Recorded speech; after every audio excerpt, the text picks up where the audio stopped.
Boa noite! Segunda-feira, mais um episódio do Drops, o podcast da Rádio Tropical. Seja bem-vindo, seja bem-vinda por aqui.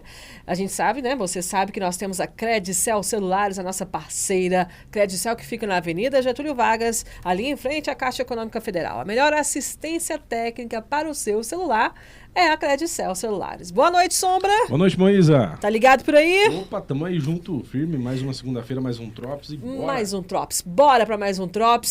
Vou falar do nosso convidado de hoje. Olha, primeiramente, quem tem que falar que eu estou, assim, muito honrada de receber este convidado. Vamos falar sobre um universo diferente, mas importante para o nosso meio ambiente, digamos assim. Mas eu estou muito honrada porque ele foi meu colega de faculdade, formamos juntos, fizemos TCC juntos, ainda vamos falar sobre isso. Eu estou com ele aqui hoje. Ele desenvolve um trabalho tão bacana e é relacionado à sua formação. Ele juntou o amor ao meio ambiente, o amor ao voo em uma só profissão. Imagina só. Bom, gente, publicitário de formação, montanhista, arborista certificado internacionalmente e fundador da Wood Dreams BR, uma das referências em arboricultura e manejo florestal no Brasil. Eu estou aqui com o Thiago Zanan, que além disso é de Três Corações. Boa noite, Thiago. Boa noite, Moísa. Boa noite, Sombra. Boa noite. Show de bola. A honra é toda minha. Fiquei muito feliz com o convite. Já acompanho o Drops.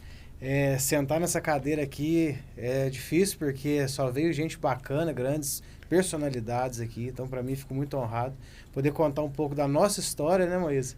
Desde lá de trás, lá bastante tempo, com envolvimento toda essa questão ambiental e o amor pela natureza, pela aventura, se tornou uma profissão. E a gente vai poder desenrolar esse assunto aí ao longo dos próximos minutos, com horas. Com certeza, Thiago. Thiago, eu estou muito feliz, né? É engraçado, né? Que a gente fez uma faculdade, publicidade e propaganda, com ênfase em marketing. E o Thiago depois ainda fez especialização em marketing esportivo, é isso? Marketing esportivo. Não é? E o voo sempre fez parte da sua história, né? Fez. O voo foi bem bacana, o início da trajetória, né? Antes na minha infância, fui escoteiro, depois eu comecei a pedalar. Tem vários colegas que são ciclistas aqui da cidade, grandes nomes, inclusive. Inclusive foram homenageados recentemente, o Geberson e o Boizão, o Jebinho e o Boi, foram homenageados e vários outros. Comecei a andar de moto e tal, mas eu sofri um acidente no meio do caminho, onde eu fraturei a bacia. E eu tive que segurar, né, um pouco dessas aventuras. Me recuperei, na época eu fazia engenharia mecânica, né? Isso aí foi antes da gente se encontrar, Sim. né, Moisés, na faculdade. E eu tive um momento de decisão ali e eu acabei entrando para a faculdade de comunicação, ênfase em marketing, né? E foi durante a faculdade que eu encontrei o voo como uma alternativa de uma prática esportiva de ação e aventura. Até então nós falávamos esportes radicais, né? E foi assim que eu entrei no meio do voo, né? Foi depois de um acidente, de uma história, né, de abandono de outras modalidades, e aí sim eu entrei no voo. Então, mas eu já estava um pouco ligado com essa parte de montanha, de natureza, de o esporte outdoor, né? E antes da gente entrar nessa questão de árvores, né, do tratamento que você hoje aplica através da sua empresa, Thiago, vamos falar um pouquinho dessa época sua com o voo, né? Como que começou? Você falou que foi você viu que você não era possível mais fazer suas aventuras com moto, e aí como que o voo chegou para você? Foi bem interessante, porque o ortopedista na época, né, ele me orientou a eu mudar de modalidade, né? Porque a moto realmente ela é muito agressiva para o quadril e tal. E eu fiquei pensativo, o que eu iria fazer, uma vez que eu não tenho muita aptidão com futebol e demais esportes. Eu fiquei pensativo, falei, sei lá, não sei o que eu vou fazer, né? Eu gosto de esporte de aventura. Até eu me recuperar, será que eu vou conseguir migrar para alguma outra atividade? E aí eu fui fazer uma visita na rampa do Piripau, aqui na nossa cidade vizinha, Cambuquira, né, que tem a terceira melhor rampa de voo livre do país, daí condecorada, né, há anos, né? E eu cheguei lá, o voo naquela época ele não era tão difundido como hoje. Nós tínhamos aqui na cidade o Alexandre, mais conhecido como Queijinho, uma grande personalidade de Três Corações. E ele era um cara que, jovem, estava sempre na atividade com o esporte e incentivou a gente a entrar no meio. E foi a partir daí, a partir de uma visita, eu já tinha me recuperado, mais ou menos, eu não estava 100%, mas fui lá, visitei, vi como é que era a atividade, achei interessante. As dificuldades da época são as dificuldades de hoje, custo dos equipamentos e etc. Mas a gente tem que sonhar e acreditar. E assim foi. E você tinha quantos anos? Olha, 21. Tem 20 anos isso. E eu fiz uma troca naquela ocasião. Eu vendi a moto, que eu ainda tinha, e comprei o equipamento. Eu fiz o errado na época. Eu sempre digo isso quando, seja numa conversa informal, alguma palestra, porque eu comprei o equipamento na internet e fiz tudo errado. O certo é procurar um instrutor e tal. Graças a Deus eu tive o amparo dos mais velhos, dos pilotos mais velhos, e consequentemente eu busquei a instrução, e a partir daí eu fui dando sequência na minha carreira como piloto. Mas o pessoal entender, o pessoal que é leigo, né? Que equipamento que você comprou para voar? É paraglider? Isso, paraglider ou parapente ou paragliding é a mesma coisa. É a asa, né? Que parece uma banana, vamos dizer assim, né? É um paraquedas que parece uma banana. Escutei isso a vida inteira. Mas é exatamente isso. Aí eu comprei a asa, que seria o parapente, a cadeirinha, que seria a selete, e, consequentemente, depois eu comprei o paraquedas de emergência. E assim eu comecei.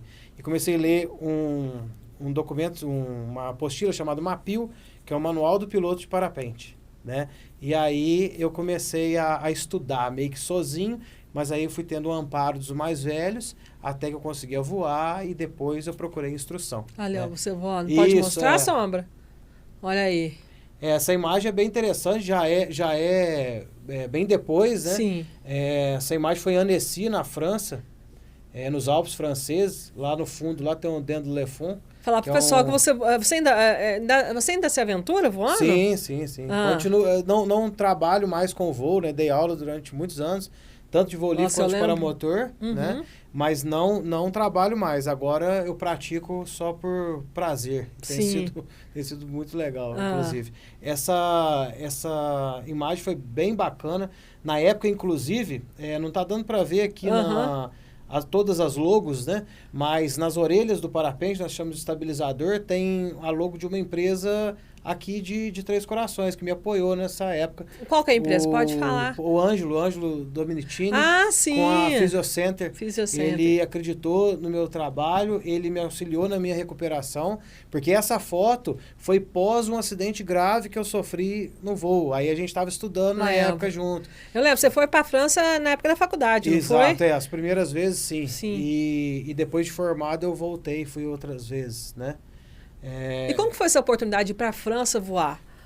Na época eu tive em 2007, na verdade em 2007 eu fui a primeira vez, foi exatamente quando a gente estava ali com 2 anos de faculdade, a gente estava no 2º ano de faculdade, se eu não estou enganado. Foi, do 2º ano. Isso, e eu fui participar de uma corrida de aventura. Na época eu tinha uma condição física interessante e era como se fosse um trekking com voo depois. Hoje é uma modalidade forte chamada Hike and Fly.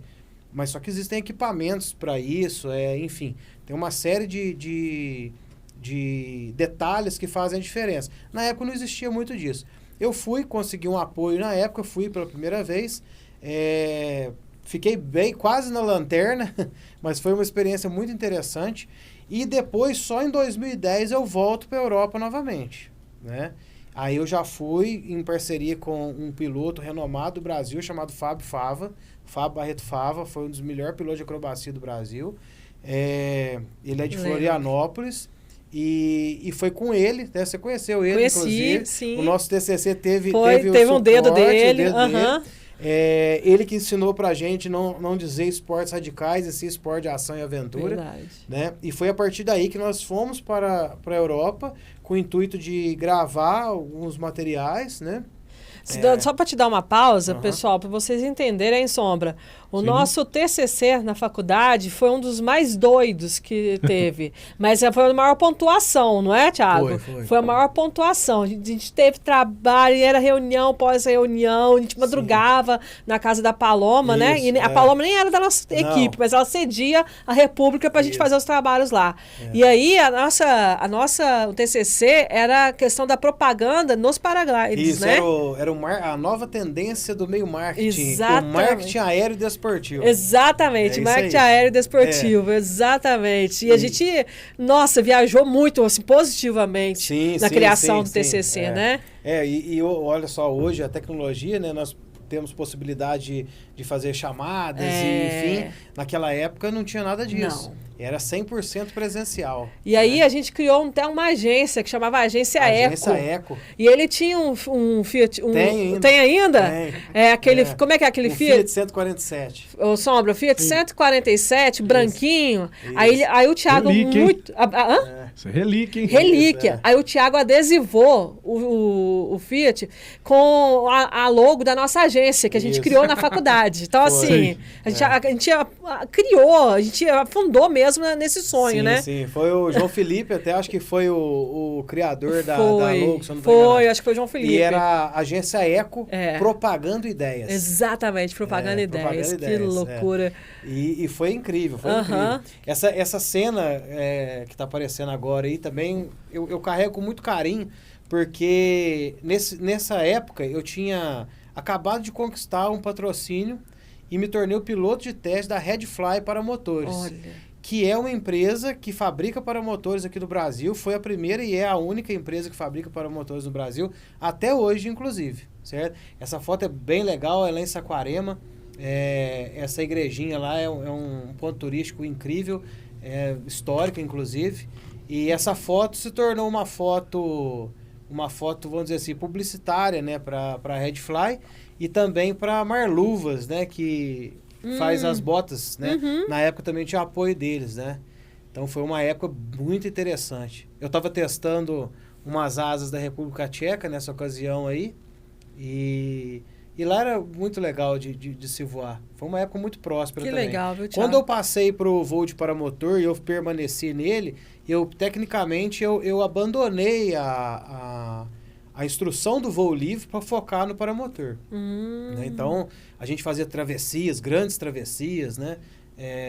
Voando praticamente o dia inteiro no litoral, né? Muita aventura mesmo, muito respeito ao meio ambiente. Essa ocasião aqui é algo também que eu carrego com muito carinho. Isso é em Paranapanema, São Paulo. Inclusive, teve o Campeonato Brasileiro da KBPP esse ano, lá, segunda ou terceira edição, se eu não me engano. Sucesso.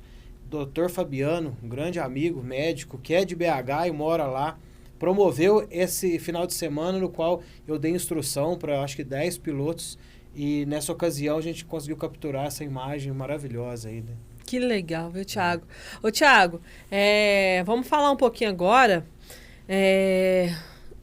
A gente tem história, viu? Porque muito. se deixar, a gente vai no voo e aí ainda tem a parte das árvores, né? Sim, sim. Como que esse amor pelas árvores toma conta da sua vida a ponto de virar missão e profissão? Isso, acho que é uma das partes mais importantes da minha vida, assim, né? Porque eu vinha trabalhando com a instrução do voo, o sonho de qualquer voador é trabalhar com o voo. Só que não é tão feliz assim, não é só glórias, entendeu? Quando o piloto passa a trabalhar com o voo, ele começa a voar menos, porque começa a dar aula e tal, enfim. Então eu percebi isso. E em 2011, né, no ano seguinte daquele que eu fui para a Copa Ícaro pela primeira vez, eu volto para a Copa Ícaro como imprensa, né, na época como imprensa, e também como jurado do I-Carnaval, que é um festival de alegorias que acontece na Copa Ícaro. Copa Ícaro, galera, é o maior evento de voo do planeta, certo? O maior evento de voo do mundo. E o primeiro ano eu fui também como imprensa, o segundo ano eu volto também como imprensa pelo Aventura News, que na época era um canal de divulgação de esporte, ação e aventura, e jurado do I-Carnaval, que é esse festival de alegorias. Em 2011 eu fui sozinho.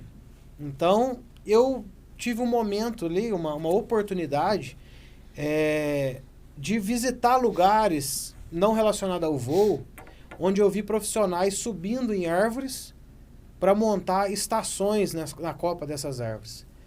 E aí eu entendi a diferença entre arvorismo e arboricultura.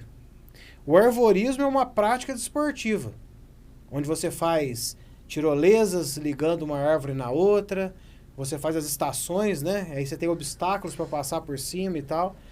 E eu tive a oportunidade naquele momento de fazer um treinamento de ascensão, ou seja, de subida na copa das árvores e montagem dessas plataformas. Qual que é isso? Lá em Annecy, nos Alpes franceses.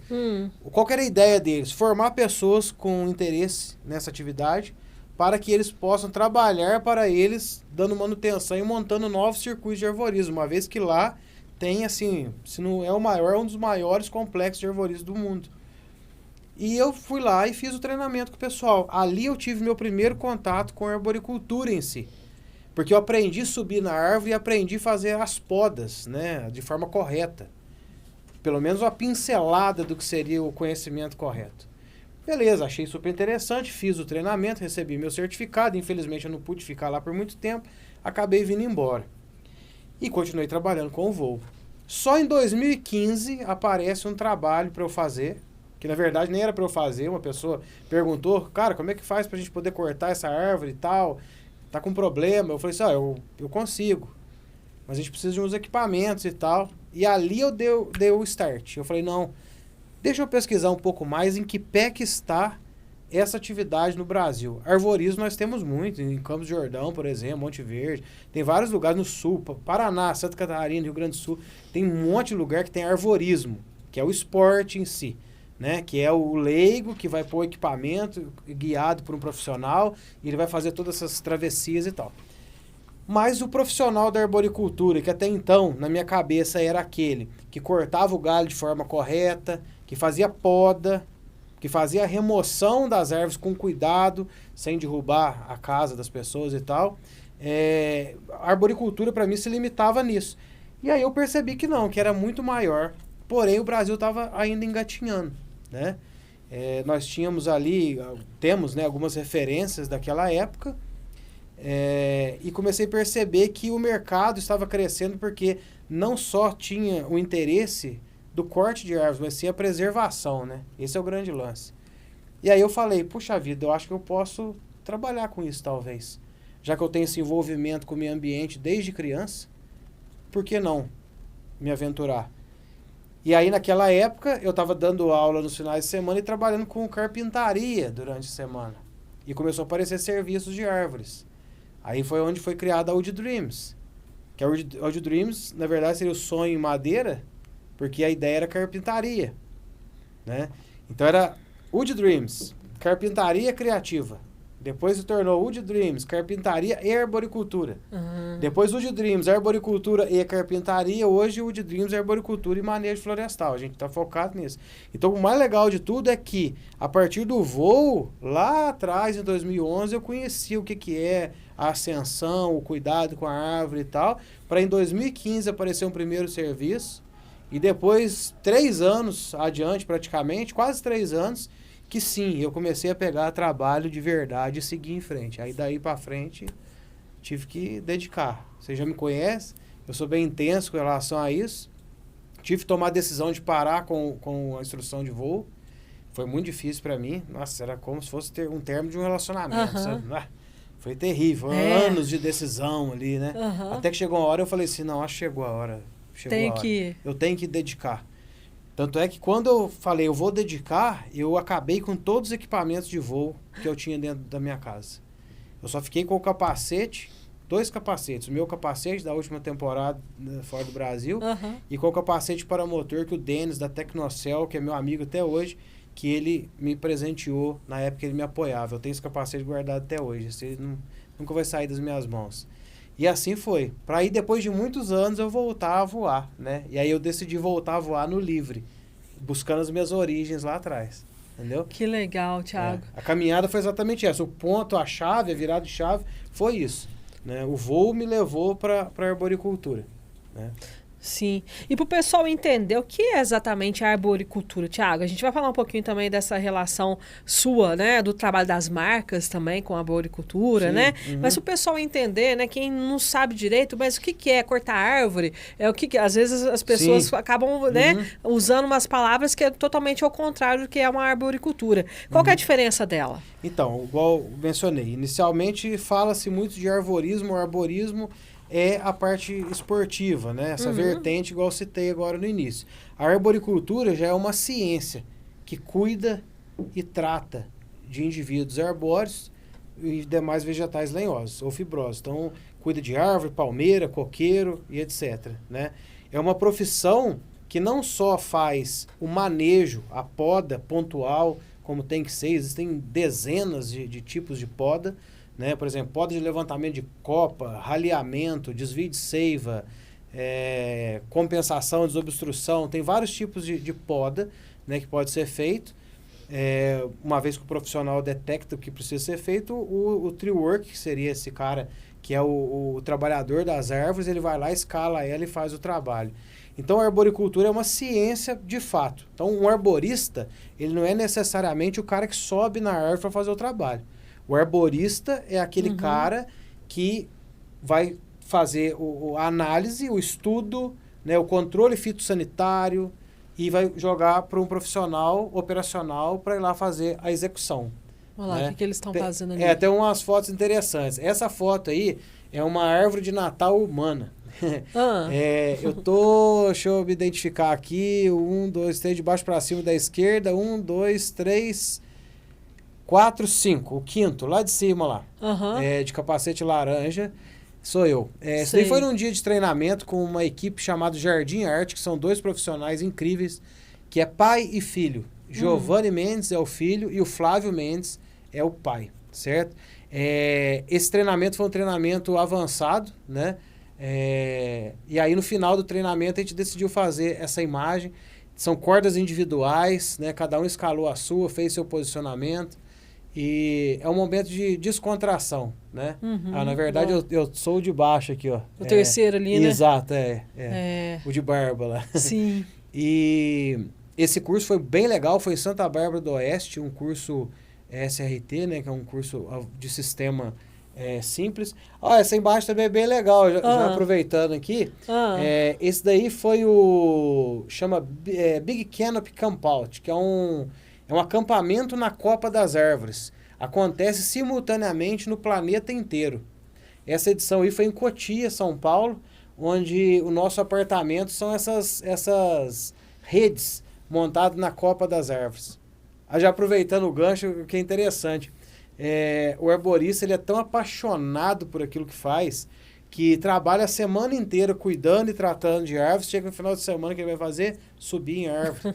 Né? Então, assim, que interessante. É uma profissão que ela é diferente, é muito diferente. E como que se profissionaliza? Legal, uma pergunta muito interessante. Hoje no Brasil nós temos milhares de pessoas que fazem o trabalho de corte de árvores. Então, completando a pergunta que você me fez anteriormente. O cortador de árvore, o cara que trabalha com abate, né, que ele vai cortar a árvore, o cara que corta eucalipto, o cara e tal, esse cara é um operador de motosserra, ele trabalha em solo, né? Ele pode fazer o abate, ele pode fazer a desdobra, que é o cara que corta as pranchas e tal. O arborista é o cara que tem um conhecimento técnico, não só científico, mas também empírico, e que vai acessar a copa das árvores, vai ter técnicas de descida desses galhos, que é bem complexo. Então, o que acontece? Existem milhares de pessoas hoje que trabalham fazendo isso, só que sem nenhum tipo de capacitação. Zero capacitação. Nem as básicas, que é NR12, por exemplo, que é para operar máquinas, NR35 para trabalho em altura, enfim, não tem nada nesse sentido, né? Muito menos um curso de escalada e poda e mais os cursos que vêm agregando, né?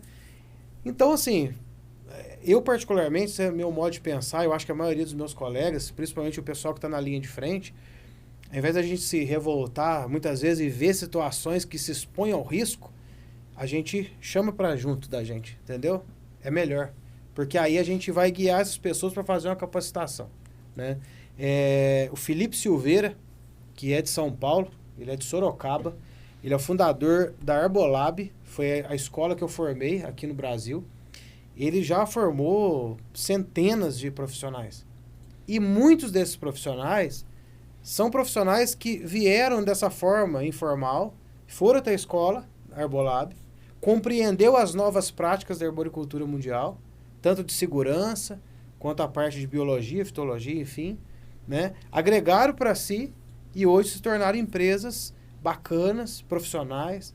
Então, para você se tornar um arborista, buscar escolas que estão capacitando. Hoje, graças a Deus, nós temos várias escolas. Nós temos em Santa Catarina, nós temos em São Paulo, nós temos no Goiás, temos aqui em Minas. Então, a gente está conseguindo trazer esses profissionais que estão vivendo o informal para dentro das novas práticas da arboricultura. Agora, a gente está lutando com unhas e dentes, fundando associações, enfim, para que a gente possa ter mais regulamentações, para poder auxiliar a gente enquanto profissional. É um caminho, né? Um caminho a percorrer. Mas fala um pouquinho dessas regulamentações. Qual que é a importância dela para os profissionais? Olha, a gente trabalha numa situação hoje, sem dúvida nenhuma, o manejo arbóreo, ele é considerado, sem dúvida nenhuma, se não é a mais perigosa ou uma das 3 mais perigosas atividades de trabalho do planeta. Isso sem dúvida nenhuma. Todo ano, tinha uma época que era pior, né? Mas todo ano a gente vai receber algumas notícias, alguns vídeos de acidentes fatais com relação à arboricultura, certo? Então, eu penso da seguinte forma, ao contrário de muitos, que quanto mais regulamenta, mais complicado é, mais burocrático, mais chato, mais isso, mais aquilo, eu não vejo dessa forma. Eu acho que quanto mais sério for a atividade, mais seguro se tornará. E melhor remunerado nós seremos. Hoje nós temos um dilema no mercado, porque nós buscamos nos capacitar plenamente. Toda novidade que tem no mercado internacional nós trazemos para o Brasil, desenvolvemos as capacitações, fazemos os cursos, e mesmo assim a gente sabe que a gente corre risco.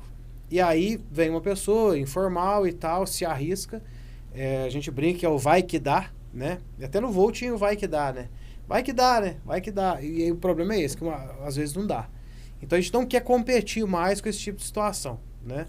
Então a gente acha, né, nossa comunidade, vamos dizer assim, dessa galera da linha de frente, tem convicção de que a regulamentação, ela faz com que o profissional se torne ainda mais valorizado, além de garantir também a segurança, né?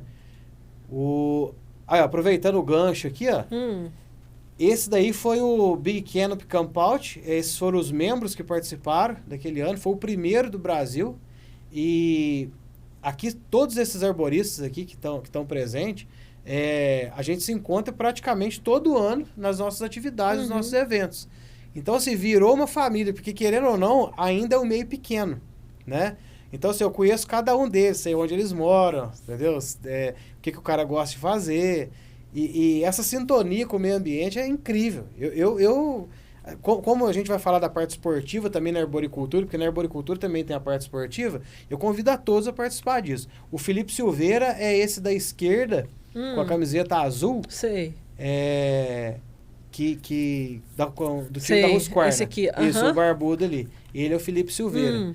Ele, tecnicamente, ali é praticamente o pai de todos ali, que ali estão ali. Que bacana. Bem legal, bem legal. E é uma atividade bacana. Essa noite foi incrível, mas foi muito frio. A arboricultura possibilita ter diversas atividades, né? Como eu falei sobre o arbonegócio, né? O arbonegócio é super interessante, porque o arbonegócio começa na semente e ele termina na semente. Eu vou tentar resumir porque... Explica isso. Porque isso parece uma viagem, mas não é. Bom, por que começa na semente? Porque o arborista, o tree climber, ele pode escalar a árvore e fazer a coleta de sementes, fornecer para viveiros, produzir mudas. Consequentemente, essas mudas, dentro daquele viveiro, vai demandar estrutura, inclusive mão de obra. Após germinar essas sementes, elas se tornarão mudas de fato. Mais uma vez, também vai gerar mais mão de obra, logística, distribuição, venda, né? Consequentemente, vai chegar nas mãos das pessoas que vão plantar essas mudas, seja por uma compensação ambiental, seja por uma recuperação de área de forma voluntária, né? Porque tem gente que recupera de forma voluntária e outras recupera por livre e espontânea pressão, né? É esse ponto que a gente não pode deixar chegar, né? Eu convido as empresas a fazer a compensação ambiental de espontaneidade total. Contribua para o meio ambiente, né? Enfim, fez o plantio, depois essas árvores vão crescer novamente. E aí vai demandar um profissional para poder podar, escalar ela de novo. E aí o que vai acontecer? Ela vai trazer sementes.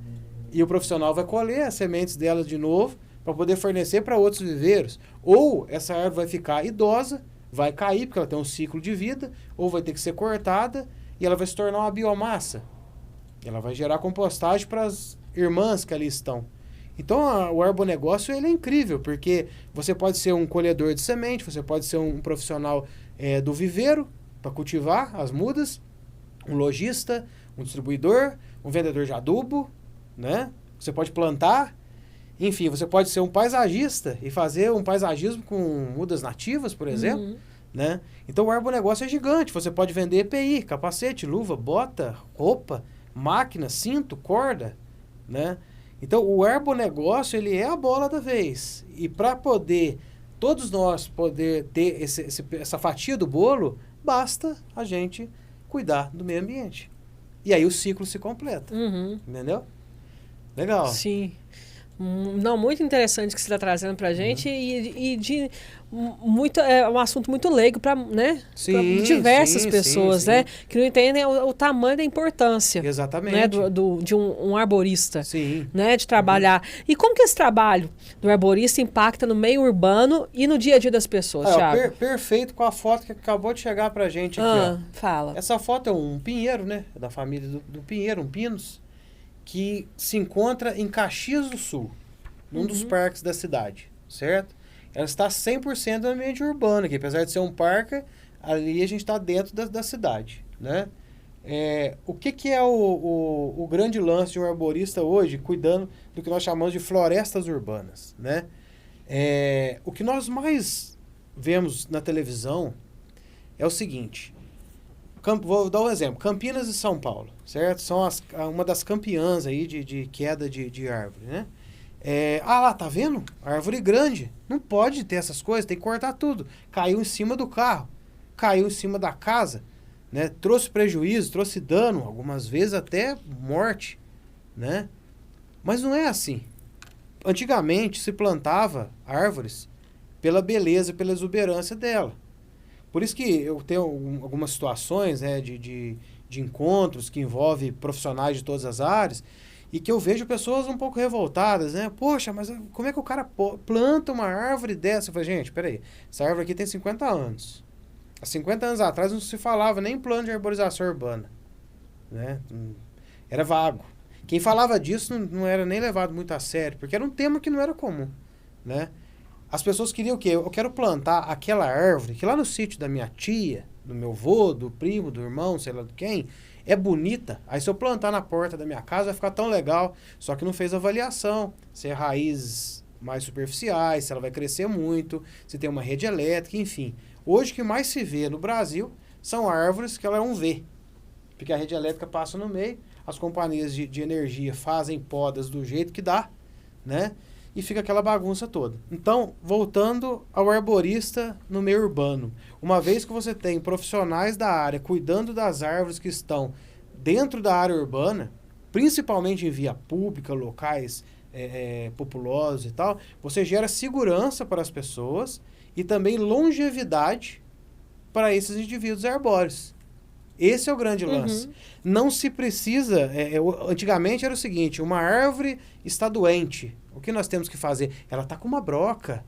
Nossa, ela está com cupim, ela está com não sei o que, tal. Tem que cortar, né? Não, peraí, vamos avaliar, entendeu? Vamos fazer uma avaliação, vamos cuidar dos detalhes, né?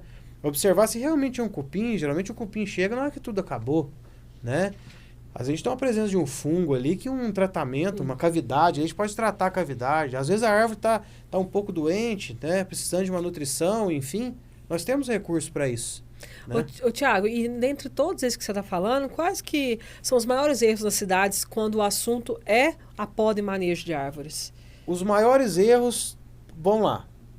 Primeiro é a questão do plantio de espécies inadequadas. Mas aí, muitas vezes, a gente está falando desse plantio ocorreu há muitos anos atrás, onde não tinha esse conhecimento que tem hoje.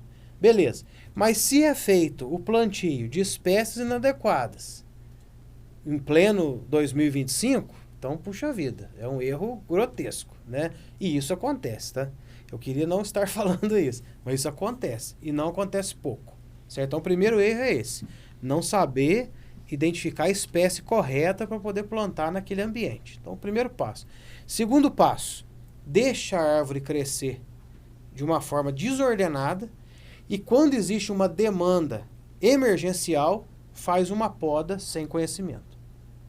Aí a gente vê de tudo. A gente vê poda feita de facão, foice, machado, em pontos errados, cortes que lascaram, virou entrada para patógeno, né, que são fungos, por exemplo, enfim. Então, ou seja, o manejo, ele é tão absurdo quanto a escolha inadequada da árvore. Então, quais são as soluções, né?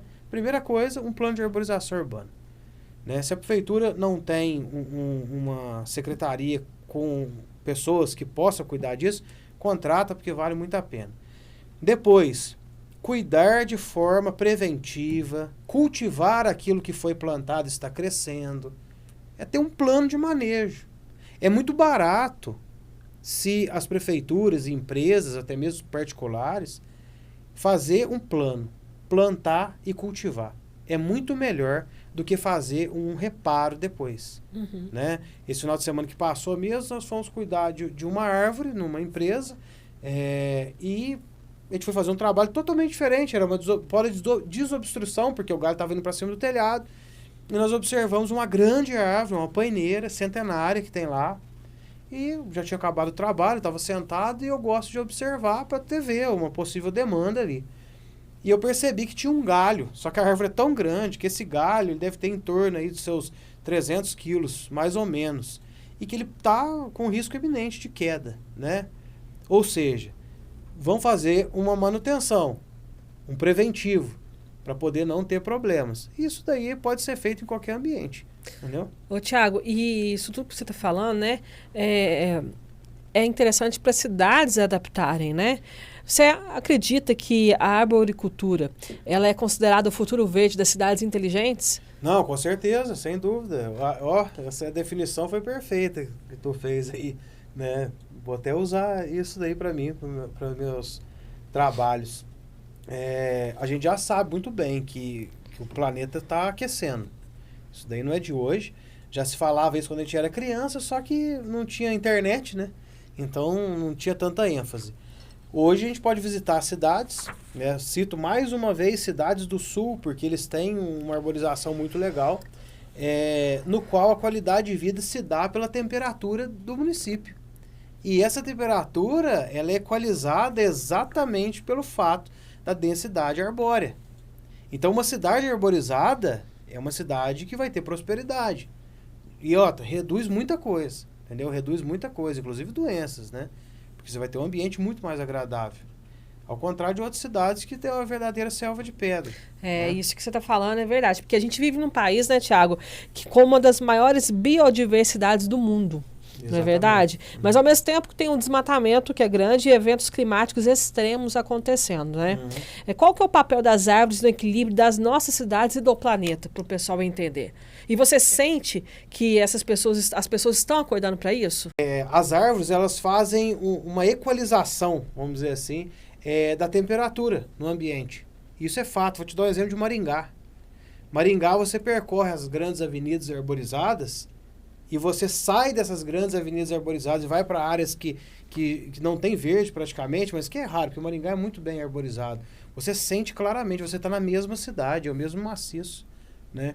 Então as árvores, além da questão do oxigênio, ela consegue equalizar a temperatura. A gente tem que trabalhar, porque o planeta não para de aquecer. Entendeu? E você acredita que as pessoas estão acordando para isso, ou você acha que ainda tem um trabalho longo? Não, o trabalho, eu acho que nós, né, nossa geração, infelizmente a gente não vai conseguir colocar a cabeça no travesseiro e falar, nossa, conseguimos. Não, isso infelizmente não. Mas tem melhorado muito, porque as pessoas começaram a acordar. Existe sim uma briga, né, muito grande, vamos dizer assim, entre a questão do desenvolvimento e da preservação. Isso é fato, né? A gente está vendo muito desmatamento acontecendo ainda, muita coisa acontecendo debaixo dos panos e tal, mas a gente espera que isso daí cesse, né? E eu costumo dizer o seguinte, a gente tem que fazer a nossa parte enquanto cidadão, né? Na sua casa, se você puder ter... minha casa, eu moro em apartamento, então coloca um vaso com alguma planta. Você já fez a sua parte, entendeu? Porque nós conseguimos chegar a uma marca muito legal de 500 mil mudas plantadas, né? 500 mil. Espero chegar em 1 milhão de mudas plantadas. Fala um pouquinho desse trabalho que vocês fizeram. Na verdade, isso é um grupo, né? Um grupo de profissionais com o mesmo objetivo, né? Então, eu desenvolvendo projetos em Minas, outros colegas no Rio de Janeiro, São Paulo, Paraná, e nós conseguimos chegar esse ano em 500 mil de árvores plantadas. Esse projeto, ele não é um projeto com incentivo do governo. Não. São atividades que cada profissional fez ao longo de um período que nós conseguimos estabelecer o início e quando a gente chegou em 500 mil, que foi, se eu não me engano, em junho, só não me lembro a data, 23 de junho, uma coisa assim, né? Que nós conseguimos chegar nesse 500 mil, né? Isso é um incentivo para nós mesmos, entendeu? Existe um norte-americano, que eu não me lembro o nome dele agora, que o trabalho dele é plantar árvores nos cumes lá, se eu não me engano, no Canadá. E ele comemorou esses dias 1 milhão de mudas. Ele plantou sozinho 1 milhão de mudas. Tiago, isso é loucura. Eu falei, pode até ser. Ele recebe para isso, ele faz isso o dia inteiro. E ele sabe o que está fazendo e faz bem feito. E ele conseguiu chegar a 1 milhão de mudas. Ele gravaram um filme com ele e vai ser lançado agora em 2026. O cara é uma referência, né?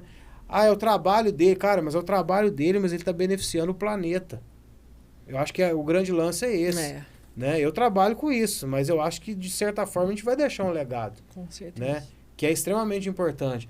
Essa cena, por exemplo, aí, para eu chegar numa árvore dessa altura e conseguir escalar ela, a gente está falando de papo aí de 30 metros. Né? Ela teve que ser uma mudinha no passado, né? Então, para tudo tem um começo.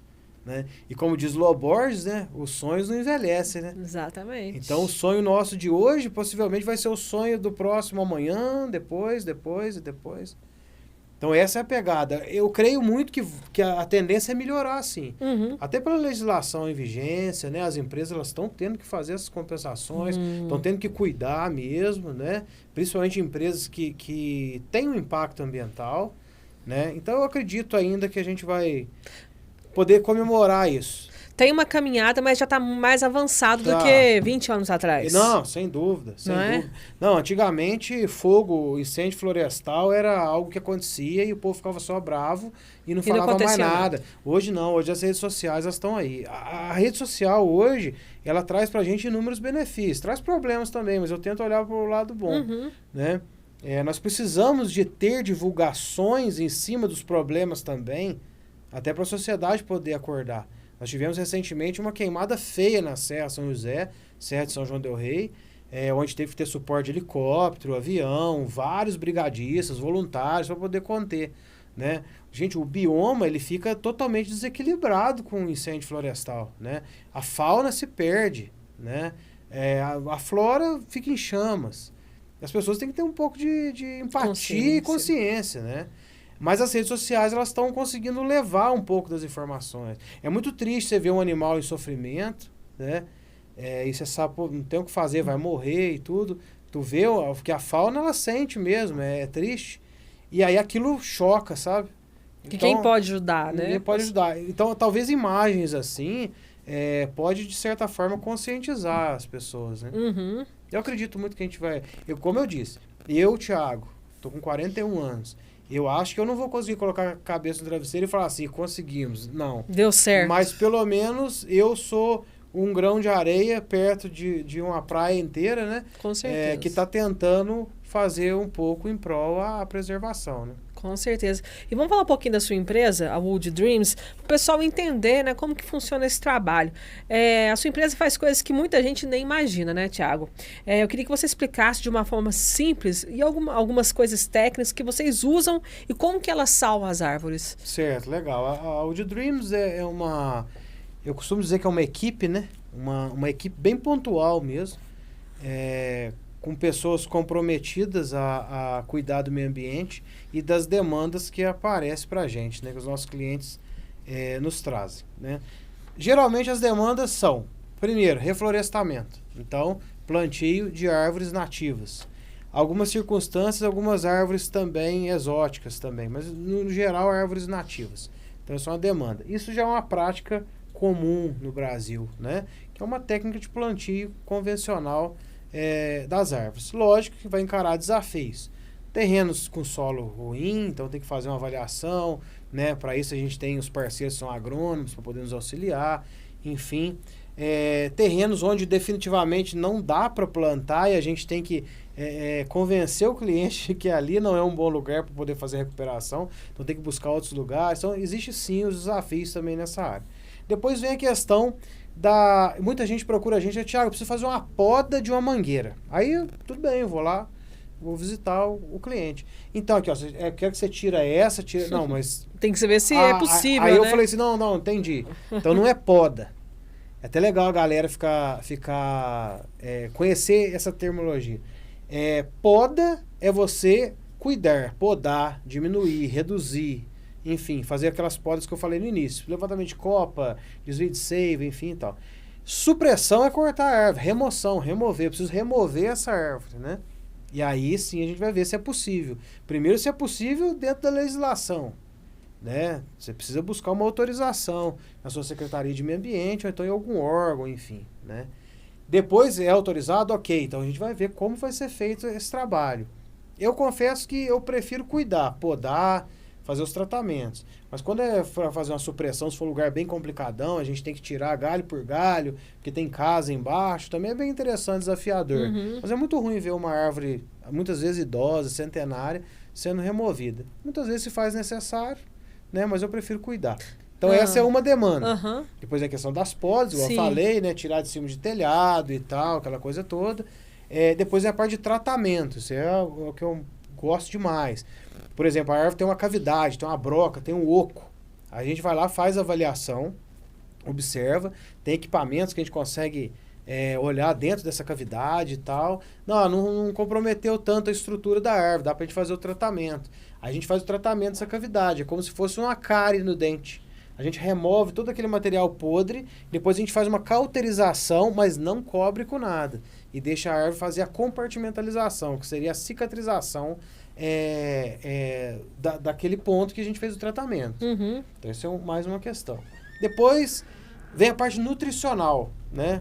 Às vezes a árvore está bem raquítica, está seca, está feia, começou a querer morrer mesmo. Mas a gente observa, não tem nenhum fator externo, né? Não teve nenhuma colisão de veículo, veneno que alguém pode ter colocado, fogo e tal. O que pode ser? A gente avalia muitas vezes a questão nutricional. A gente tem duas questões, na verdade são três. Primeiro, o mulching vertical, que seria vários furos que nós fazemos no solo. E a gente coloca compostagem, né? Adubo orgânico, vamos dizer assim, para poder auxiliar essa infiltração desse adubo até chegar nas raízes. Esse é um ponto. Segundo ponto é a injeção de nutrição via trado. Esse é bem interessante. Isso é coisa nova. É como se a gente estivesse enfiando uma injeção no solo para chegar o mais perto da raiz possível e com uma bomba a gente injeta o nutriente direto na raiz, né? Não na raiz em si, paralelo à raiz. Depois vem a endoterapia. Essa daí é muito curiosa. Depois a gente vai poder ver algumas imagens. Uhum. É como se a gente estivesse colocando uma medicação na veia da árvore, né? Porque a árvore ela tem vamos dizer assim, dois dutos. Ela tem o xilema, que é o que sobe, e o fluema, que é o que desce. Então, a seiva sobe, purifica com a fotossíntese, depois desce pelo fluema. Então, o que nós fazemos? Nós colocamos uma válvula onde ela vai subir essa nutrição num frasco, igual o soro mesmo de hospital, exatamente no xilema. Então a gente faz um processo de pressurização e tal, tem toda uma técnica, e aí esse nutriente sobe, e sobe rápido, às vezes coisa assim, tem árvore que gasta alguns dias, palmeira é minutos, né, muito rápido. E a gente tira a planta da crise, né? Você tira a planta da crise plenamente. Que Com legal. apenas uma ação, tu consegue tirar a planta da crise. E o caso de um IP lá na fábrica, o pré-serviço, em Barbacena, 12 anos plantado, nunca floriu. Nunca floriu. E aí eu liguei pro meu professor, Gustavo, mais um grande professor também que eu tive na minha caminhada na arboricultura. E falei, Gustavão, a gente está com a situação assim, esse assado. Ele falou assim, vamos aplicar a técnica da endoterapia. Me ajudou na dosagem, né? Porque a gente fala que os caras são eternos professores, né? Eles estão com a gente sempre, né? Me auxiliou e falou assim, Thiago, pode acreditar que vai dar certo. Aí eu fiz todo um trabalho, né? Fiz a parte de mulching, fiz a poda para poder deixar ela com mais fluidez e aplicamos a endoterapia. 20 dias, 12 anos, sem florir. Nossa 20 Senhora. dias ela soltou as primeiras flores. Que lindo, hein? É incrível. Então, assim. Eu ia te pedir para contar uma história surpreendente aí do IP, então valeu. Eu creio que sim. Nossa! É. E é muito interessante porque antigamente tudo era o motivo para cortar a árvore. Tudo. A árvore tem broca, tá com galho, Não, tá tira. lascado e tal, corta. Já não vale, né? Hoje não. Hoje eu tenho várias formas de cuidar e preservar. Então, que era um motivo um pouco mais E forte. uma curiosidade, por exemplo, em Barbacena você falou que te chamaram, né? Que esse IP nunca floriu e tal. Mas quem te chamou? É um IP da cidade? Foi a Não. prefeitura ou era uma propriedade privada? Não, lá é uma empresa que hoje é de um grupo americano, né, Chacmera, que eles fazem um trabalho legal de reflorestamento lá, cortina arbórea, um lance bem bacana, sabe? Sim. Que é bem eficiente. E eu tô lá dentro direto, então tô sempre lá. E eu vi esse IP, até hoje ele tá com tanta folha, porque o IP ele tem um ciclo, né? Ele fica folhoso e tal, depois ele entra no processo onde cai as folhas, depois vem a flor, tem o processo que ele solta as vagens com a semente, então ele tem os ciclos ali, né? E ele agora ele tá totalmente folhoso, assim, bonito, vigoroso, coisa que ele nunca ficou. Mas um dia eles falaram pra mim, aquele IP é o IP negro. Aí eu falei, não, aquele lá é o IP rosa. Não, é o IP negro, plantaram há 12 anos atrás. Aí eu falei assim, não, é o IP rosa. Mas como é que você sabe? Não, por causa da folha e tal. Não, mas a gente aposta que é o IP negro. Eu falei assim, então, eu faço ele florir. Aí eles pagaram pra Duvidaram ver, um ficaram pouco. meio assim, pagaram pra ver. Eu fui lá e fiz o processo, aí deu certo. Aí hoje, assim, a gente acaba cuidando das outras árvores também, entendeu? Sim. E vai trabalhando. Inclusive de outros IPs, até descobrir qual que é o IP negro. Né, O IP negro eu nunca vi. ele é raro, né? Mas a folha dele, na verdade, ela é meio bordô, sabe? Ela é um roxão quase que negro mesmo, assim. Eu costumo dizer que é um roxo Semana Santa, assim, sabe? Gente, que bacana. Assim, e é um universo que é tão importante, né, para o nosso planeta, para o nosso onde a gente vive, e a gente tá podendo trazer esse tipo de assunto aqui no Trops. É muito bacana para compartilhar com as pessoas que não têm nem conhecimento, né? Sim. Né? Tanto que isso é importante. Um arborista é importante na vida onde, né, estamos, né? Seja no campo, seja na cidade, não é mesmo? Você costuma falar aqui, ó, sobre aquecer o agronegócio, arbonegócio brasileiro, né? O que isso significa na prática? Então, na prática é o seguinte, igual eu mencionei, Foi. que o arbonegócio ele começa na semente e ele acaba morrendo na semente novamente. O processo é muito longo, sabe? Então, aconteceu agora nos últimos anos, vamos pôr aí dos últimos 4 anos, um aquecimento muito grande em todos os sentidos. Primeiro, a parte de capacitação, de cursos, né? A procura está sendo muito grande e os profissionais estão cada vez mais dedicados, né? As escolas no qual eu fui aluno, me considero eterno aluno, e hoje eu sou parceiro deles, né? A gente consegue ver uma rotatividade muito legal de profissionais buscando a capacitação. Consequentemente, a gente vai ter o aquecimento na comercialização de equipamentos, né? Inclusive, o Brasil, infelizmente, a gente não tem equipamentos, vamos dizer, um mix completo de equipamentos para arboricultura. aqui no Brasil. Então a gente tem que importar tudo isso, né? E até nisso a gente está conseguindo fazer. Apesar que a gente paga um absurdo nos equipamentos, né? Sinceramente, a gente poderia ter equipamentos a metade do preço, mas como as taxas, né, estão muito altas, mas a gente antes não tinha nem acesso a isso, sabe? Então hoje não, hoje a gente está conseguindo ter os equipamentos, a gente consegue ter capacitação, os cursos avançados, esses profissionais estão trazendo gente de fora para poder fazer os treinamentos, né? Eu tive a oportunidade de fazer o treinamento com alguns arboristas estrangeiros. Os campeonatos também, aí entra a parte interessante, que isso daí aquece demais o nosso mercado, que são os campeonatos de escalada em árvore.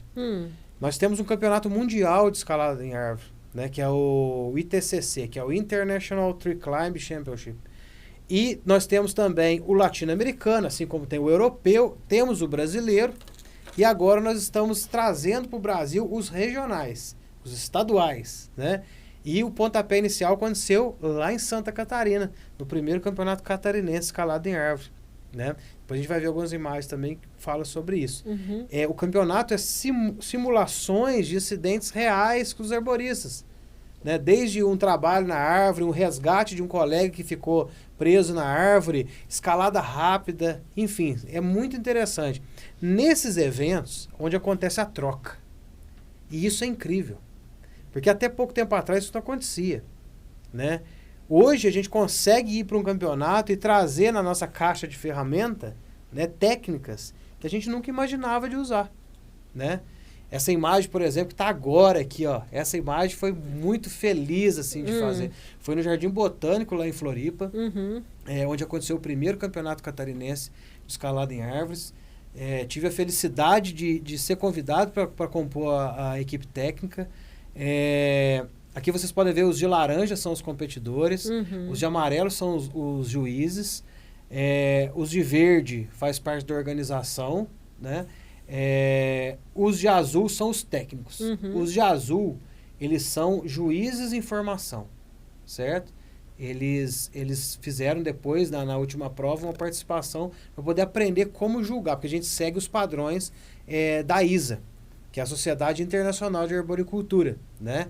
Para poder, quando um competidor desse quiser ir para o Mundial, claro que ele tem que subir as escalas, né? Ser um campeão brasileiro, para depois ele poder ir pro Mundial, ele já está por dentro de tudo, entendeu? Então essa imagem foi bem legal, foi lá em Florianópolis, e foi um número surpreendente de competidores.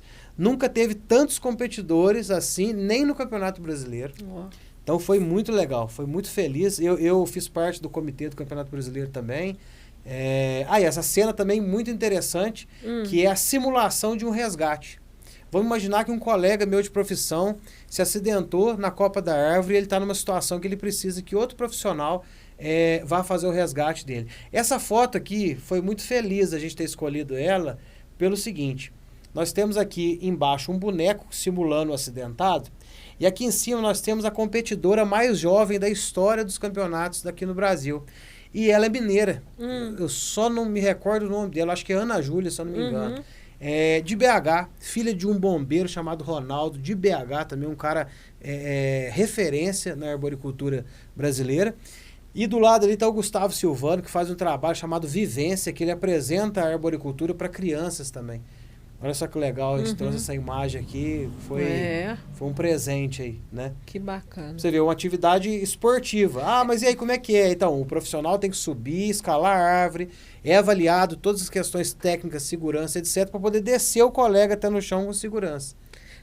Isso é uma das modalidades. Isso que eu ia perguntar, existe a modalidade, um arborista pode ter no esporte também, né? Exatamente. Como que é? Exatamente. O arborista... São as escaladas. O arborista, ele trabalha com o manejo de árvore e tudo, e aí nós temos um campeonato, que é o campeonato escalado em árvore, que ele simula situações, né, do dia a dia de trabalho.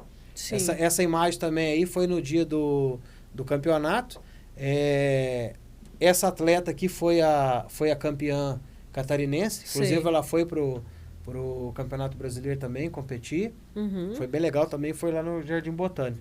Todos esses competidores, exceto uns 2, 3 ali que não trabalham com árvore, mas gostam de escalar árvore, mas a grande maioria trabalha no dia a dia. É o cara que vai ali cortar o galho, vai remover, vai podar, vai limpar. Então o campeonato ele é uma forma de incentivar, de aquecer, buscar novas técnicas, né? Sim. Tem algumas outras imagens também que isso daí também foi durante a premiação. Acho que tem mais algumas. Voltando e aproveitando o gancho, né, sobre a nutrição.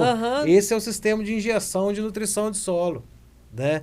Que existe uma bomba e a gente injeta nutriente direto no pé da árvore, né? Então tem bastante coisa que interessante. Legal, viu? Assim. Ô, Thiago, e assim, vamos falar de sustentabilidade, né? Sim. Ampliar a visão sobre o impacto da arboricultura no planeta e na vida das pessoas, né? O cenário atual, o momento de desmatamento que a gente já falou em mudanças climáticas, né? O que mais preocupa você que trabalha nessa área? Bom, eu consigo... Eu tenho uma visão, talvez até um pouco mais romântica, né, sobre isso. Minha casa é no meio do mato, então assim, eu tenho uma ligação muito grande com o meio ambiente desde criança. Eu penso da seguinte forma: a gente está tendo um impacto não só com flora. Quando a gente ocorre o desmatamento, seja ele mecânico, né, desmatamento com correntão, etc. Tal, ou incêndio, a gente está tendo um impacto muito grande com a parte de fauna. Isso me preocupa demais. Porque a gente já está tendo notícias já de novas extinções de espécies, né? E as pessoas estão deixando a história de lado, né? Estão abandonando literalmente o nosso meio ambiente de uma forma plena. Isso me preocupa muito. Porque quando você tem a extinção de um animal, né, você consequentemente está entrando num sistema onde pode ser um buraco negro, cara, algo sem fim. Então tem que tomar uma medida agora. Reflorestar é o primeiro dos vários passos que tem que ser dado. Né? E eu acho que isso é muito importante. Quando a gente fala de área urbana, né, é um ponto, né, é só a pontinha do iceberg.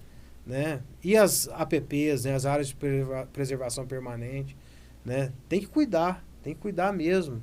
Às vezes, se tu vê uma situação irregular ambientalmente falando, é importante fazer uma denúncia. A denúncia ela é anônima, né? E nesse ponto aí eu não ligo se me chamarem de cagueta, porque eu vou estar fazendo algo em prol a muita gente, não só a mim, né? Sim.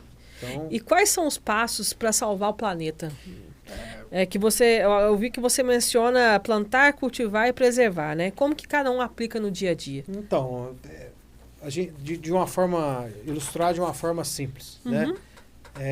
Tu compra lá uma semente de cenoura lá na casa agropecuária, prepara teu canteiro, semeia a cenoura, as sementes, logo ela nasce e ela te dá o alimento. Então você já entendeu que tecnicamente é simples, né?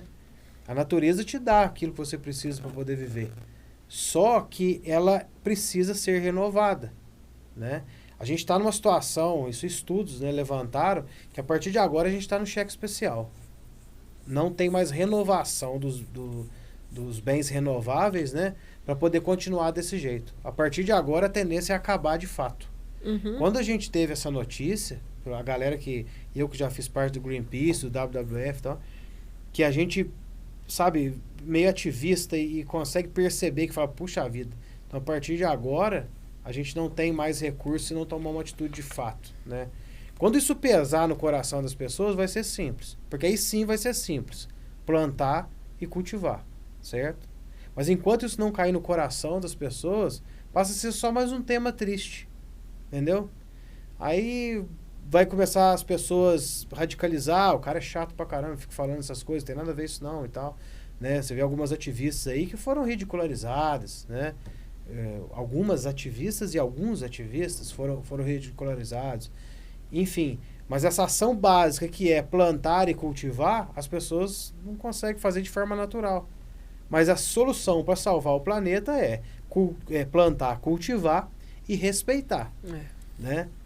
Podemos começar respeitando ao próximo, eu acho que isso já vai ser um grande passo.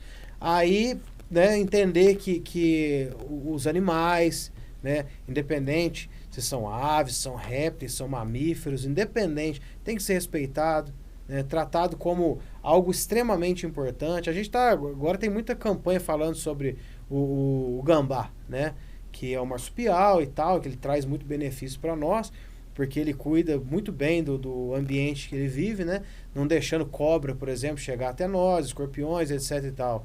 Ah, é fedido, é feio e tal, tal. Puxa vida, ele faz muito mais pro ser humano do que o ser humano faz por ele, porque o ser humano só quer acabar com ele, né? Então são situações como essa que a gente pode exemplificar a questão do respeito com a natureza em geral, especialmente com fauna.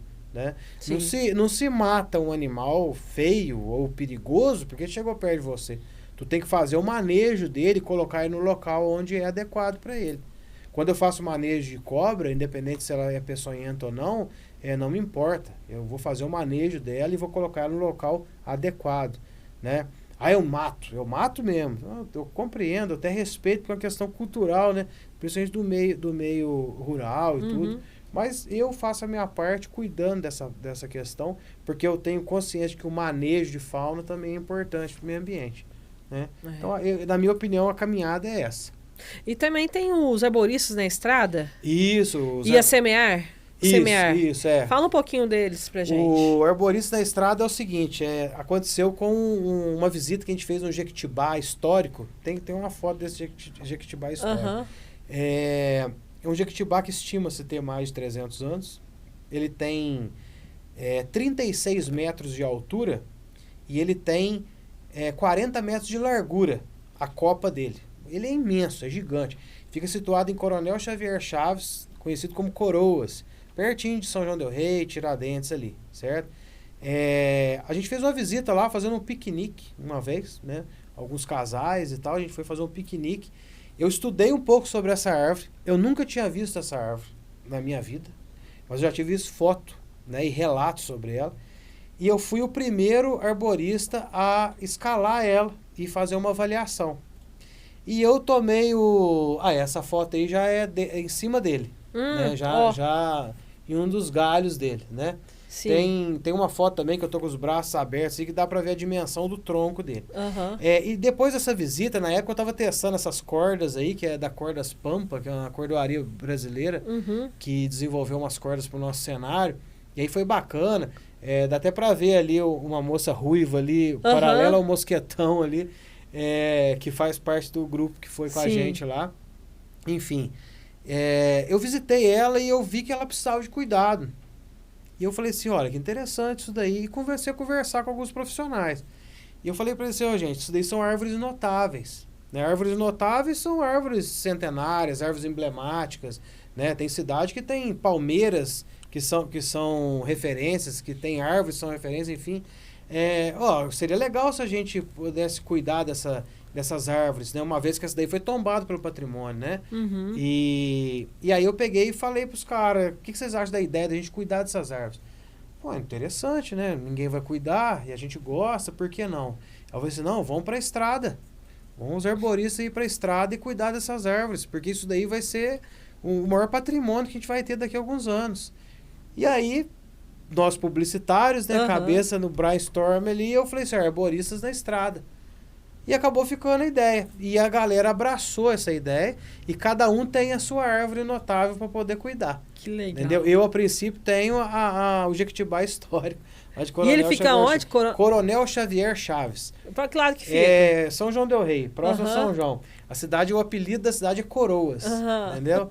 É uma cidade pequenininha, mas super acolhedora, bacana pra caramba. Tem eu acho que o último engenho do antigo século a funcionar é lá.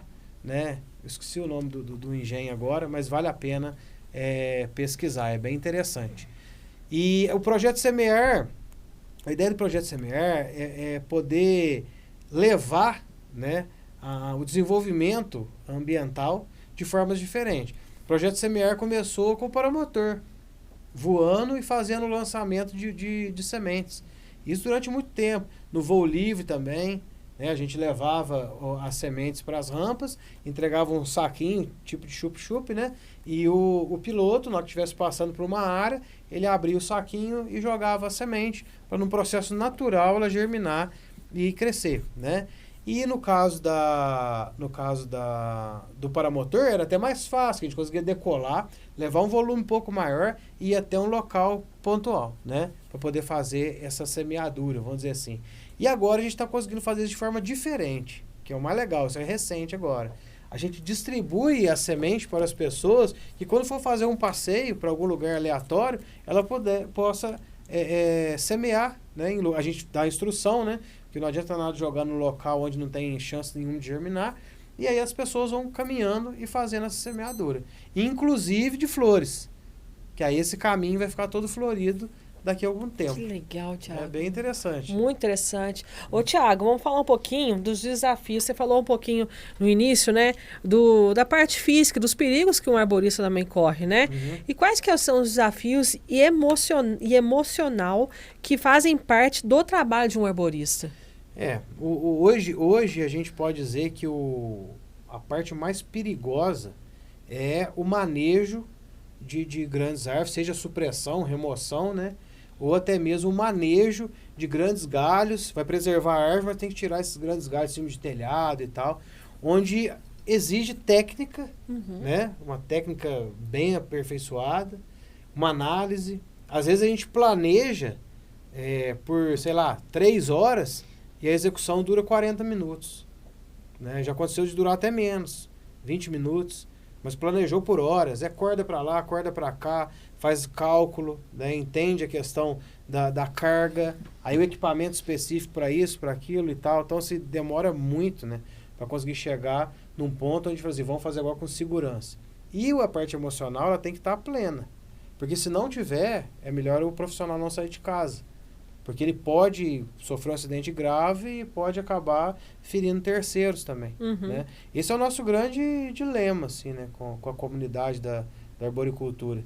Né? Tentar passar as técnicas e que os profissionais respeitem elas. Né? A gente tem uma movimentação na copa da árvore, às vezes você demora para chegar naquele ponto, e aí você precisa descer por algum motivo e depois é ruim para poder voltar para aquele lugar. É onde o cara começa a gerar exaustão. Ah, não, depois eu como, deixa para lá, eu vou trabalhar, vou continuar, vou terminar, depois eu vou fazer tal coisa e tal. Aí é onde começa a ficar tudo muito perigoso. Isso é a parte emocional. Às vezes o cara tem a pressa, né? E isso daí não é nem um pouco favorável, né?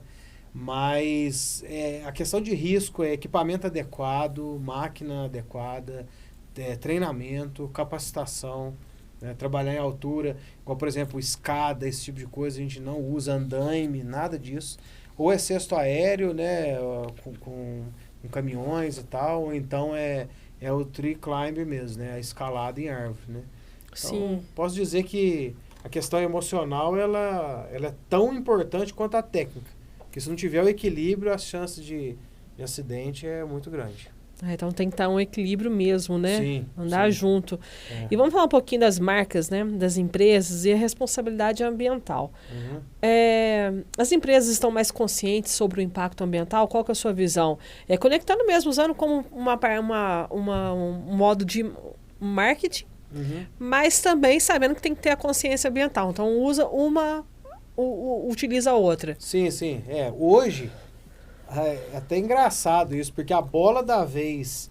A gente falava que a bola da vez há 20 anos atrás era o meio ambiente. Mas sempre via alguma coisa na frente. Sempre. Agora não. Agora o meio ambiente está na frente e não vai sair mais. Pode surgir 1 milhão de tendências do meio marketing por aí, mas o meio ambiente vai estar sempre na frente. Porque agora a necessidade ela se tornou... nua e crua, na frente de todo mundo. Porque as redes sociais trouxe isso, né? Então não adianta, o meio ambiente sempre vai ser a bola da vez a partir de agora.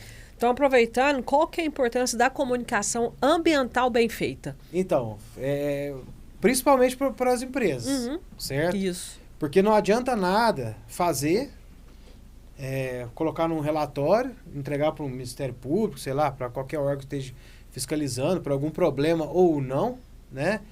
E não ter acompanhamento. Antigamente era assim. Antigamente, eu conheço casos, a gente pode falar sobre isso até na agricultura, de pessoas que compravam o terreno, elas mesmas desmatavam, elas mesmas chamavam a polícia, elas já calculavam até a multa que ia receber Uhum. dentro do orçamento daquela área. Eu estou falando isso porque foi algo que aconteceu inúmeras vezes no país inteiro, né? Hoje não é bem assim. Hoje, se tu degradar uma área, tu vai ter que compensar. E não é só plantar ali na beira do córrego, coisa do tipo assim, não. Tu vai ter que ter um acompanhamento, um profissional que vai te dar X anos para poder prosperar aquilo. Então, assim, a comunicação agora, além do marketing, né? Ela vai ter que ser usada de forma 100% explícita, porque os órgãos estão necessitando disso, eles precisam disso.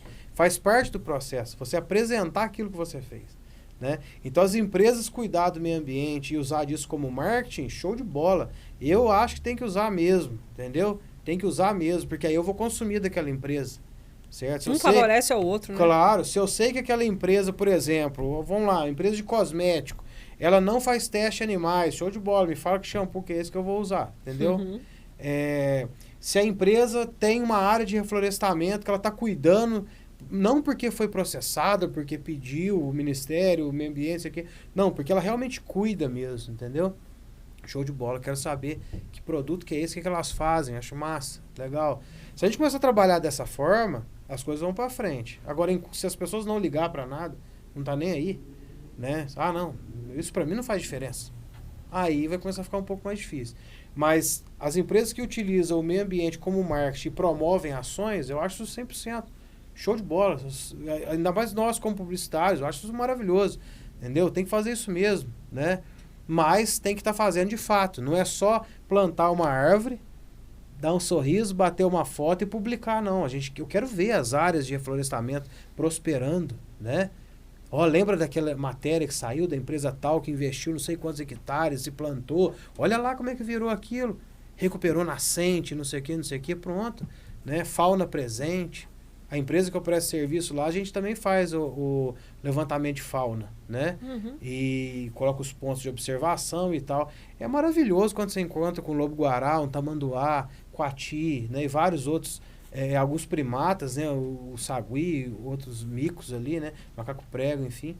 Eu acho isso incrível, Então, as empresas que utilizam do meio ambiente como marketing, mas promovem ações ambientais, perfeito. Show de bola. Eu acho que tem que ser feito dessa forma mesmo, entendeu? Ô, Thiago, e na sua camiseta aí tá escrito Arbofest. Explica pra gente. O Arbofest é um projeto maravilhoso, desenvolvido pelo Pedro e pelo Felipe, né?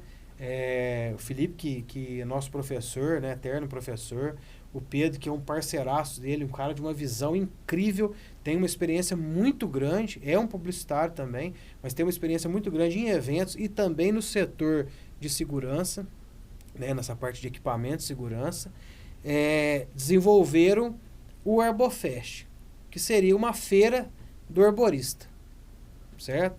De cara, na primeira edição, que é uma feira nacional, de cara, na primeira edição, já se tornou a maior da América Latina. De cara, né? E foi assim... E ela acontece aonde? Acontece em Sorocaba. Sorocaba, São Paulo. Uhum. Lá é cativo, vai ser sempre lá, certo? E aí, logo no primeiro evento, foi maravilhoso. Eu fiquei muito feliz com o convite deles para poder participar. Dentro do Arbofest, tem palestras, oficinas, feira, a vivência, que é o trabalho do Gustavo Silvano, e tem o Nighttime Ascent Event, que é um campeonato de escalada rápida, noturna, né? A gente tem umas fotos desse campeonato também, que é umas luzes negras, assim, tem até a galera toda junto. E nesse evento ali, nesse campeonato, ele sela o primeiro dia, ele encerra o primeiro dia numa energia eletrizante, né? E logo no primeiro evento já foi condecorado o maior da América Latina. No ano seguinte, que é o dessa camiseta aqui, já foi a Feira Internacional. E aí foi maior ainda, né? E dessa vez eu fui convidado, inclusive, para poder narrar o campeonato de escalada noturna, né? Além de compor o time. Uhum. A gente fez algumas atividades interessantes lá também da Old Dreams, uma questão de foto, cabine de foto, foi bem interativo, sabe? As palestras são muito interessantes porque o profissional que chega lá, o cara leigo, vamos dizer assim, o semi-leigo, né? É o cara que trabalha, mas ele não tem tanto conhecimento assim dentro das novas práticas da arboricultura. Ele começa na primeira palestra, se ele for até a última, a cabeça dele, sabe, abre. Porque eles fazem um cronograma incrível, né? Por exemplo, nós temos muitos problemas, um dos desafios é a questão de perigo, rede elétrica, né? Eu costumo dizer o seguinte, tem rede elétrica? Então, no caso nosso aqui, então chama CEMIG. Porque é mais fácil morrer do que dar certo. Uhum. Então, eles sempre chamam uma companhia. No caso lá, se eu não me engano, foi CPFL, se eu não estou enganado, esse ano. Para poder falar sobre isso. Para poder falar desde como Os fazer perigos, o chamado. Desde como fazer o chamado, os perigos e tudo e tal. Né? Então, assim, é muito legal esse cronograma que o Herbofest fez. E eles conseguiram fazer de uma forma onde as pessoas, os profissionais, os simpatizantes, vamos dizer assim, conseguem enxergar aquilo que é praticado no exterior. Na Europa, na América aqui. do Norte, e aplicar aqui. Sabe, equipamentos que a gente só vê pela internet. Né? Técnicas que só vê pela internet. Quando vê, você se depara com aquilo na tua frente. Um profissional, a gente teve o Jason, que é canadense, fundador do Koala Tree. Ele veio ministrar um treinamento para a gente de técnicas que ele utiliza lá fora e que quando a gente aplicou no dia a dia, você fala, caramba, eu sofria tanto para poder fazer uma transição de um galho para o outro e tal, né? Como que eu ia fazer o manejo? Então, isso é importante demais. E agora a tendência é sempre trazer novos profissionais de fora para poder trazer esse conhecimento para cá. O Brasil, eu posso dizer, nós estamos em 2025. Até 2030, o Brasil vai estar entre as 3 maiores potências da arboricultura mundial. Basta o brasileiro acreditar, né, o profissional brasileiro acreditar e o povo brasileiro valorizar os profissionais brasileiros. Uhum. Isso é importante, né? A gente ainda não consegue chegar nem perto do que é uma remuneração exterior. Né? Tem colegas que estão trabalhando nos Estados Unidos, estão trabalhando na Europa, estão trabalhando no Canadá, e que realmente eles falam assim, Thiago, é incrível a diferença. Existe de fato uma barreira mesmo. Mas essa barreira, ela é cultural, entendeu? Então isso a gente tem que trabalhar para poder tentar mudar um pouco a nossa realidade, entendeu? Ô, Thiago, você fez um trabalho também legal aqui na Agro 3 no ano passado, né? Foi na primeira edição da Agro 3. Ah, foi na primeira. Isso. Uhum. A gente fez um trabalho lá, até inclusive foi a primeira vez no Brasil que foi feito... essa árvore aí, esse evento aí. Uhum. Eu tô em cima da árvore, na verdade, aí. É por isso que eu tô... Você tava pela Steel, né? Pela Steel, Eu fui influencer digital da Steel por 3 anos, que direto. Uhum. E a gente colocou uma árvore de verdade, né? Uma árvore morta, que ela tinha caído perto do antigo João Paletó, né? E aí a gente conseguiu colocar ela lá. E durante a feira, eu escalava essa árvore e ia cortando os pedaços dela. E aí ia tirando os pedaços, fazendo esse processo de supressão, demonstrando os equipamentos da bateria. E foi a primeira vez que teve uma atividade nesse sentido num stand da Steel, inclusive mostrando a arboricultura ali, né, utilizando inclusive técnicas de espora, enfim. Foi bem legal. Fiquei muito feliz com esse convite. Inclusive quero mandar um abração aqui pro pessoal do Balcão dos Parafusos lá, que é concessionário Steel, toda a equipe. Especialmente o Xandro, que é um grande amigo, que foi muito legal participar disso daí. Esse já foi um dia fim de tarde. Legal. Foi bem bacana. Essa feira foi um grande divisor de águas aqui para Três Corações. Sim. Né? Verdade. Trouxe uma visibilidade para a cidade, né? Sim, muito grande.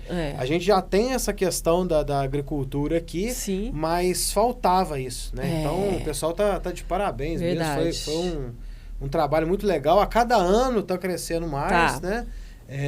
E vida longa a Agro 3. Com certeza, dando visibilidade para a cidade, potencializando, né? O que a gente tem de bom, né? Sim, sem dúvida. Não é verdade? Sem dúvida. Ô, Thiago, e que bom, se deixar a gente vai até mais tarde aqui, né? A gente vai até longe.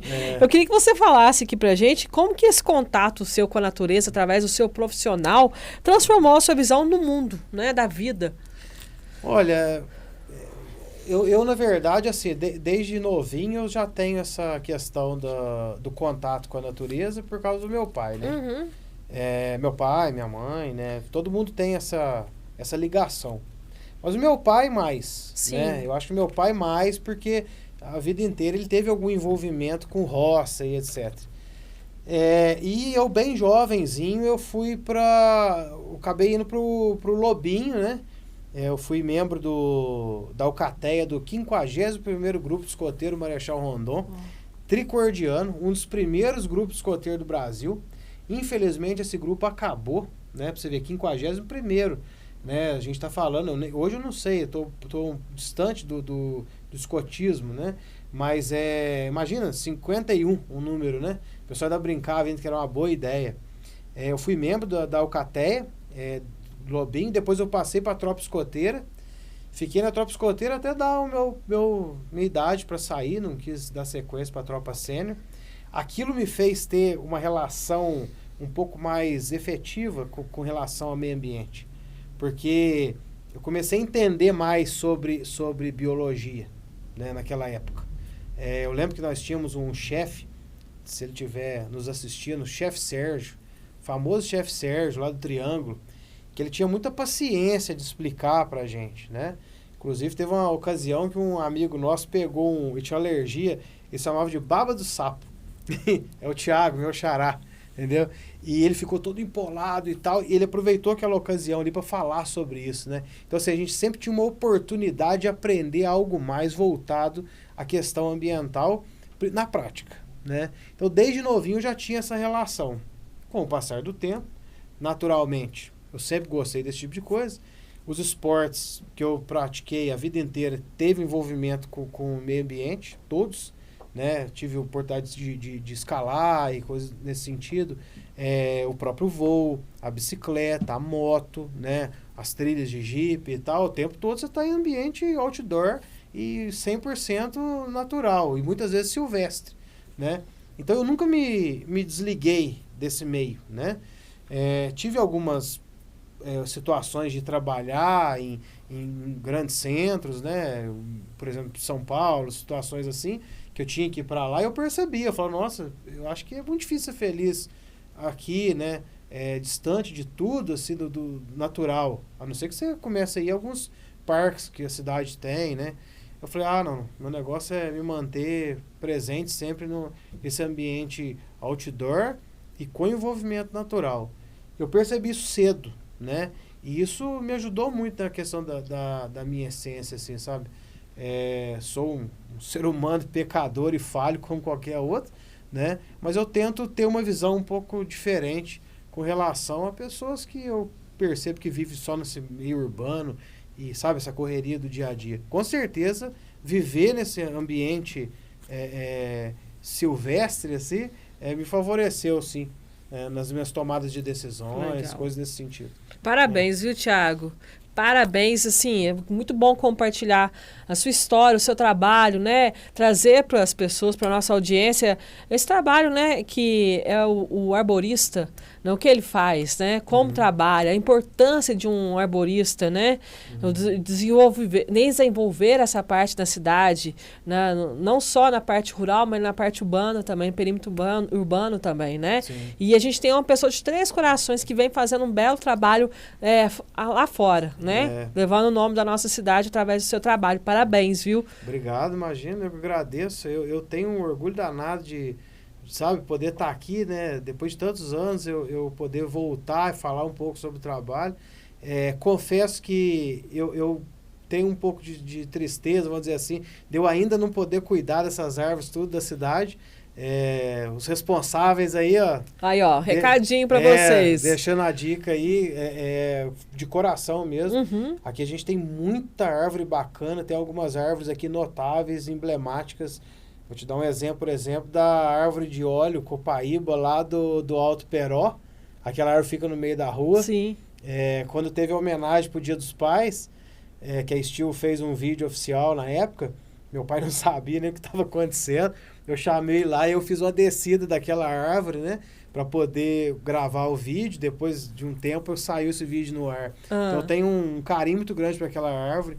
E várias outras. A gente tem o Parque Dondinho aí, que a gente viu ele sendo construído. Verdade. Eu lembro de quando foi plantadas as primeiras árvores. Hoje a gente já tem árvores adultas ali, interessante pra caramba.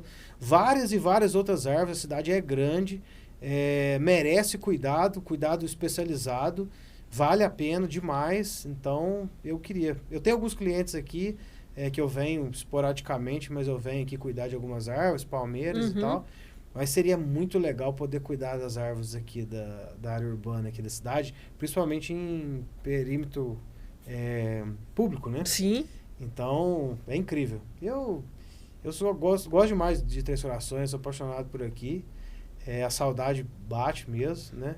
E poder vir aqui participar do Trops foi maravilhoso. Muito obrigada, viu, amigo? Que sucesso. Estou muito feliz de receber você aqui, viu? Valeu. Muito bom, muito obrigada. Tamo junto. Sombra, boa noite pra você. Boa noite, Moisa. Para de espreguiçar que a gente já vai embora. O assunto, eu vou falar a verdade. Valeu, Sombra. Radical, assunto. Radical, não é? Radical, assunto. E de suma importância, né? Para o meio ambiente, né? E o mais interessante é que dos ares pra árvore. Né? Você viu que a história do Thiago é muito bacana e inspiradora também. Verdade. Eu vou fazer uma observação. Fala.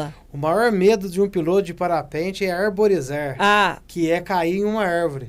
E olha que coincidência, né? E hoje você tá aí, né? Cuidando das árvores. Cuidando das árvores. Que legal, viu? Show de bola.